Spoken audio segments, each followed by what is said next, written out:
जेव्हा सगळीकडे फिरत होतो 3 वर्षापासून मी पाहिलं की भरपूर गोष्टी आहेत करण्यालायक. तिथे भरपूर गोष्टींची गरज आहे. तिथे आपण आपल्या विजनने, आपल्या दूरदृष्टीने भरपूर गोष्टी तिथे करता येतील. म्हणून आपण ठरवलं का तिकडनं तयारी करायची. नागपूर जिल्ह्यातला काटोल नरखेड विधानसभा मतदारसंघ नेहमीच चर्चेत राहतो. गेल्या अनेक दशकांपासून हा मतदारसंघ VVIP नेत्यांचा मतदारसंघ म्हणून ओळखला जातो आणि यंदा या मतदारसंघातून एक नवीन नाव समोर आलेलं आहे आणि तो म्हणजे याज्ञवल्क्य श्रीकांत जिचकार. आपल्यासोबत स्वतः याज्ञवल्क्य आहेत. तुम्ही काँग्रेस पक्षाकडून काटोल नरखेड विधानसभा मतदारसंघातून उमेदवारी मागितली आहे का आणि त्यामागचं कारण काय? मी काँग्रेस पक्षाला काटोल मतदारसंघातून उमेदवारी मागितली आहे आणि माझी तिकडे जवळपास 3 वर्षापासून तयारी चालू आहे. तर आम्ही मूळ काँग्रेसचे, मी काँग्रेसचा स्टेट जनरल सेक्रेटरी आहे यूथ काँग्रेसचा. तर मी काँग्रेस पक्षाला ते तिकीट मागितलेलं आहे. पण जर आपण महाआघाडी आणि आत्ताची महाविकास आघाडी जर लक्षात घेतली तर गेल्या अनेक वर्षांपासून, अनेक निवडणुकांपासून काँग्रेस आणि आत्ताची राष्ट्रवादी काँग्रेस शरदचंद्र पवार पक्ष यांच्यामध्ये तो नेहमी राष्ट्रवादी काँग्रेस शरदचंद्र पवार यांच्याकडे तो मतदारसंघ राहिला आहे. तुम्हाला का वाटतंय की काँग्रेससाठी तो मतदारसंघ सुटावा आणि अपेक्षा आहे का की तसा चमत्कार होऊ शकेल? आता मला जी माहिती मिळाली आहे काँग्रेसमधनं की ते काँग्रेसला तिकीट सुटतं आहे. मतदारसंघ हा जो अलायन्समध्ये NCPकडे होता हा यावेळेस काँग्रेसला सुटतो आहे. पण राष्ट्रवादी काँग्रेस शरदचंद्र पवार पक्षाचे दिग्गज नेते अनिल देशमुख तिथून निवडणूक लढवत आहेत, तर ते पण उमेदवारी मागतात, त्यांची पण तयारी सुरू आहे. हो, पण मला जी माहिती आहे आता लेटेस्ट जी माहिती आलेली आहे माझ्याकडे ती हे आहे की काँग्रेसला ते नक्की सुटतं आहे.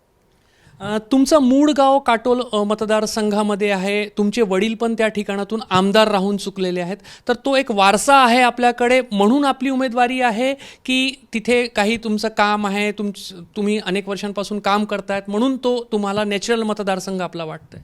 आम्ही त्या मातीतले लोक आहे. आमचं जसं तुम्ही म्हणाले मूळ गाव आजनगाव आहे. बाबांची जन्मभूमी, कर्मभूमी तो क्षेत्र आहे. आणि मी जेव्हा सगळीकडे फिरत होतो 3 वर्षापासून मी पाहिलं की भरपूर गोष्टी आहेत करण्यालायक.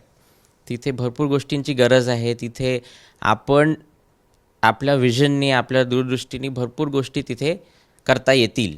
म्हणून आपण ठरवलं का तिकडनं तयारी करायची. भरपूर गोष्टी करण्यासाठी वाव आहे याचा अर्थ असा आहे का की तिथे पोटेन्शियल होता मात्र आजवर होऊ शकलेला नाही असं म्हणायचं आपल्याला?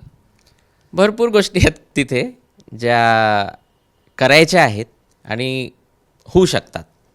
तसं पाहिलं तर तुम्ही गेल्या अनेक वर्षांपासून सामाजिक क्षेत्रामध्ये काम करत आहात. मग ते सामाजिक क्षेत्रामध्ये काम करताना आता राजकारणामध्ये यायचं आहे याचं कारण काय? म्हणजे काही कमतरता जाणवते सामाजिक क्षेत्रामध्ये काम करताना की राजकारणाची आकर्षण आहे? काय नेमकं कारण काय? आम्ही 2008 पासनं समाजासाठी काम करतो आहे. बाबांच्याच नावाने आपण डॉक्टर श्रीकांत जिचकार फाउंडेशन म्हणून देशभरात आपले कामं चालतात त्या फाउंडेशनचे. तर आम्ही आपल्या यानी जेवढं होऊ शकलं, आमच्या यानी जेवढं होऊ शकलं आम्ही ते करत राहिलो आणि करत राहणार.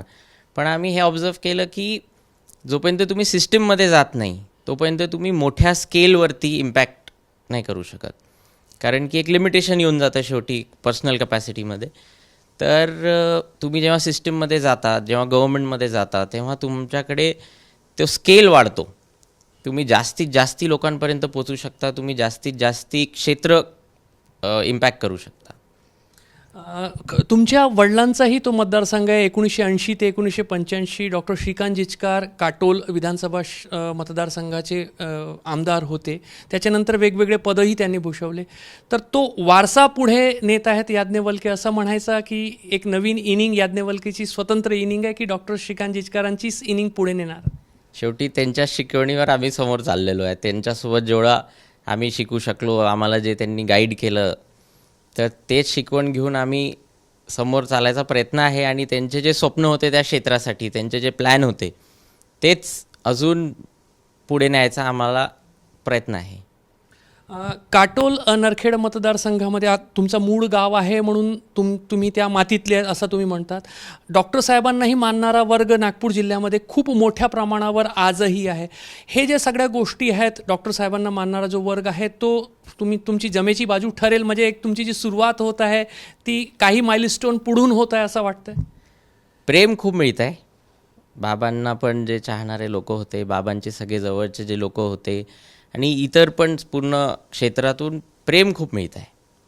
म्हणजे आपुलकी मिळते आहे, प्रेम मिळत आहे, लोक फार आपुलकीने भेटतात आहेत. तर जसं मी म्हटलं की बाबांचे सगळे जे चाहते आहेत त्यांचं प्रेम तर मिळतच आहे. परत तोच प्रश्न की जर आघाडीमध्ये महाविकास आघाडीमध्ये तो मतदारसंघ काँग्रेसला नाही सुटला तर पुढचा निर्णय याज्ञवल्क्याचा काय राहणार?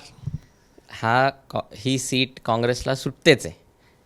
तुम्ही एवढे कॉन्फिडेंट आहात? मला माहिती मिळालेली आहे की सुटतेच आहे म्हणून सीट. राजकारणात जर तरचा प्रश्न येतोच. हायपोथेटिकल प्रश्न आहे माझा. जर सुटली नाही ती काटोल मतदारसंघ काँग्रेस पक्षासाठी सुटलं नाही तरी याज्ञवल्क्य निवडणुकीच्या मैदानात राहतील? आपण जर सुटली नाही तर आपण तेव्हा परत भेटू. म्हणजे अजूनही मनात निवडणूक लढवायचीच आहे हा निर्धार पक्का आहे सध्या? पक्का आहे. तर याज्ञवल्क्य जिचकार जे आहे ते काटोल नरखेड मतदारसंघातून तयारी करत आहेत. भरपूर तिथे सपोर्ट त्यांना मिळतोय असं त्यांचा दावा आहे आणि सोबतच तो मतदारसंघ 100% काँग्रेसच्याच वाट्याला येईल आणि काँग्रेस पक्षाकडेच त्यांनी आपली उमेदवारी मागितलेली आहे. त्यामुळे त्यांची जी काही माहिती आहे त्याप्रमाणे तो मतदारसंघ काँग्रेस पक्षाला सुटणार आहे आणि त्यामुळे माझी दावेदारी जी आहे आणि मला उमेदवारी जी आहे ती मिळेल असा त्यांचा विश्वास आहे. मात्र जर महाविकास आघाडीच्या निर्णयामध्ये काटोल मतदारसंघ पुन्हा एकदा राष्ट्रवादी काँग्रेस शरदचंद्र पवार पक्षाकडे गेलं तर पुढे काय करायचं हे पुढच्या वेळेला कार्यकर्त्यांशी बोलल्यानंतर त्याचा निर्णय ते कदाचित करतील. सध्या त्याबद्दल ते बोलायला तयार नाही आहेत. मात्र एक वेगळी उमेदवारी, एक वेगळी दावेदारी जी आहे ती काटोल नरखेड मतदारसंघातून समोर आली आहे आणि त्या संदर्भात याज्ञवल्क्य जिचकार समोर येऊन मी काटोलमधून निवडणूक लढवणार असा दावा करतायत. कॅमेरामॅन अतुल हिरडेसह रजत वसिष्ठ, एबीपी माझा, नागपूर. एबीपी माझा, उघडा डोळे बघा नीट.